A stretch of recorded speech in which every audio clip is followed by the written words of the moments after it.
Și cum ți se pare expediția de astăzi? Un interviu, te rog? Imediat. Și Paul nu vrea să ne dea un interviu, suntem prin Amazon, căutăm un loc de trecere a Amazonului. Jungla este plină de cârtițe, de castori și de jaguari. În acest moment înaintăm pe lângă Amazonul plin de pirania.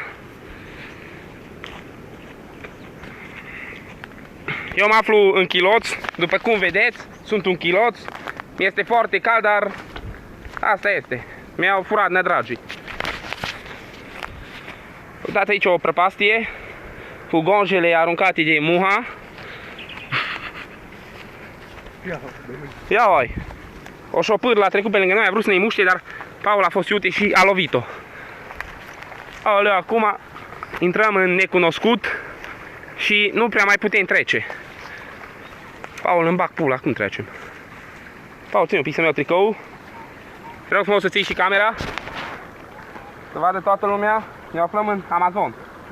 E foarte greu de trecut prin apă, de aceea ne străduim cât putem noi de mult. Mulțumesc frumos de camera, hai! Înaintăm cu greu, deoarece ne e frică de pitoni uriași, de jaguar și de maimuțele turbate, aflate în apropiere. Aoleu!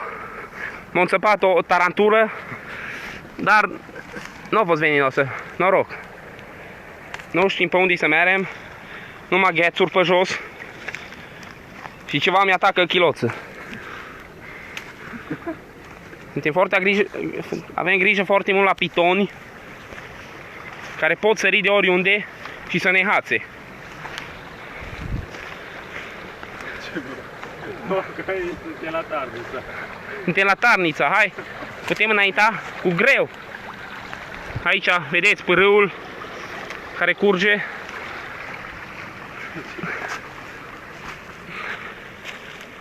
Ștefania Ștefi de pe Facebook nu m-a crezut că sunt în expediție cu Paul, dar acum o să vadă și ea pe unde am umblat eu prin Amazon. Aoleu, gonja am în cap, de trecut nu mai pot. Ce mă fac? Paule, declară și tu ceva. Hai în sus. Mergem în sus, Paul? Da. De aici de Lesmo? Bine, Paul. Paul este cu echipierul meu din această expediție. Foarte grea. Paul, îmi pare rău, trebuie să ne întoarcem, e fundătură.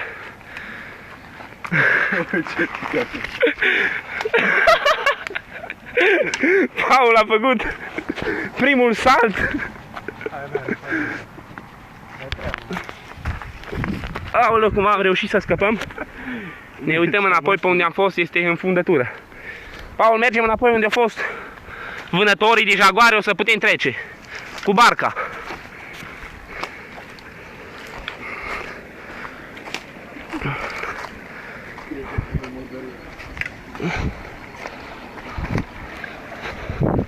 Expediția asta este foarte grea și foarte costisitoare.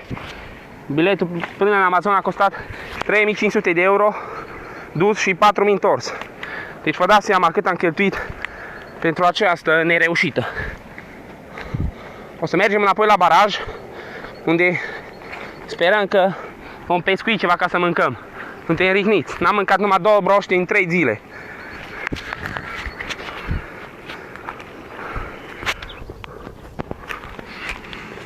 Am revenit în forță.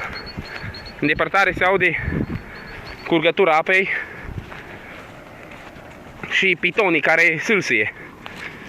Și un țiribong a sărit din tufișuri. A vrut să muște pe Paul. Dar Paul a fost mai iute. Uitați, doamnelor și domnilor, Amazonul este foarte mare. Apa este adâncă 12 metri jumate, oameni buni. Nici Nelson Mondial nu umblă prin locurile astea.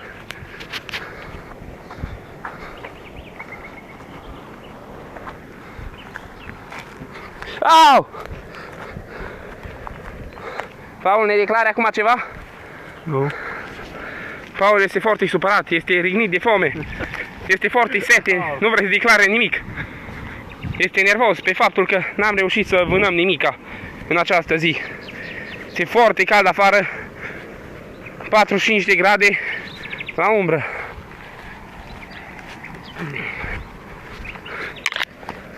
Chiloții mei au transpirat la maxim. O să revenim acum la baraj, unde sperăm că vom putea trece apa.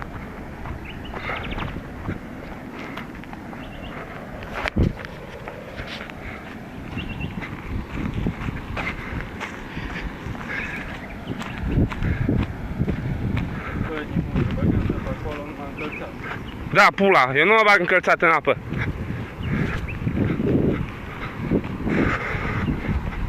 Și acum se aude imensul pârâu al tăcerii, al morții.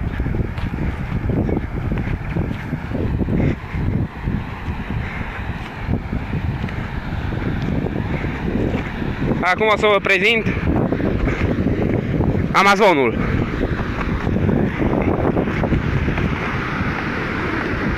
Uitați, oameni buni. Uitați pe unde am încercat să trecem, dar n-am reușit pentru că apa este foarte mare. 15 metri adâncime. 25 de metri lățime. Este imposibil de trecut pe aici.